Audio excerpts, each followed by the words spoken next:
Ekumeku Akwa ka akwa onye ọbara ide mmiri aghọta nke obe na-apụ ọmụ bịara asị nka m bịa gwa ụnụ n'olugo ka o ji elu asị nka m bịa ka m mee all my friends fans family invite na our Ofala Festival 29/30 I'll make invite ebe ọ bụla ị nọ afasi ife akwa na-eme na-adị gị mma bịa ka anyị nọrịa ndị oyi niile ana m eme gị invite ịma na ọ bụrụ ka ekebe kaadị mmadụ na-eke ya eke ma soshal midia nụ mere ọ doola anyị izi so eji m opportunity a wee na-eme gị invite ewe n'iwe na m abịalụ mana mụ ya ejekwa zikwa mana ọ bụrụ na m abịalụ be gị iwe we na gị na m abịalụ maka na ugwu na-adị mma nkwe nwaanyị ji amụta ibe mana eji m dis media wee na-eme gị invite na m abịalụ be wa abụrụ na m alịga adịrọ na ya efe ka m enwelụ 1 2 bụ na ọ na-emekwa n'uche ọbụla mmadụ niile ka m echetazi so mgbe sị ka m nwere dis media wee mee gị invite so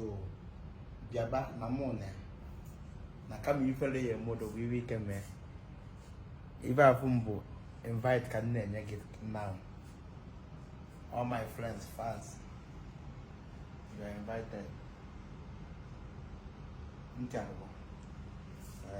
ndị niile ife anyị na-eme na-atọ ụtọ ma ndị na-efolo omenala anyị ụdị anyị si eme ma ndị nna arụrụ ọrụ cheta na 29 ka anyị ji eme ekpere ka next year ma karịa this year cheta na 29 ka anyị ji eme ekpere ka alụ ọzọ na-abịa wee makarịa alụ nke a gafere agafe so gba mbọ ibeba ya nwee ife iji wee bịa ụfọdụ na-eji ebu ụfọdụ na-eji efi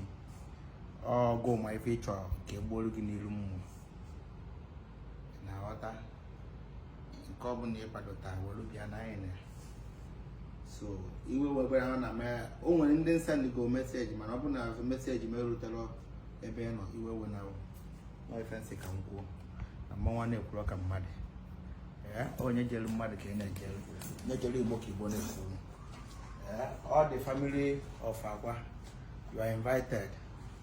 onwe ike ịfụnụbe for the first time bịa that day ka iwedozi opportunity ahụ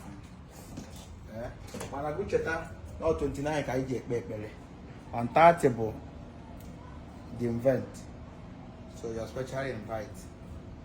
ị na-aghọta n'abalị ya bụ Billion Van Day for big dollars ọ bụrụ na ị nwetabeghị tiketi gba mbọ nweta tiketi ị na-aghọta ndị dị iche iche na-abịakwa ma zazụ ndị mmadụ na-abịa na ọ bụ ka agbaba mmadụ ndị eri nọkwuye mens nọ so bịa ka ị were anyanwụ gbalụ onwe Krismas ka ọdụ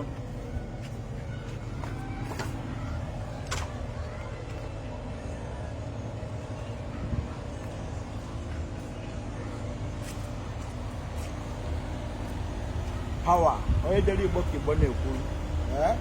ekwu m si ife afọ inwetara ife afọ ịyọrụchi gị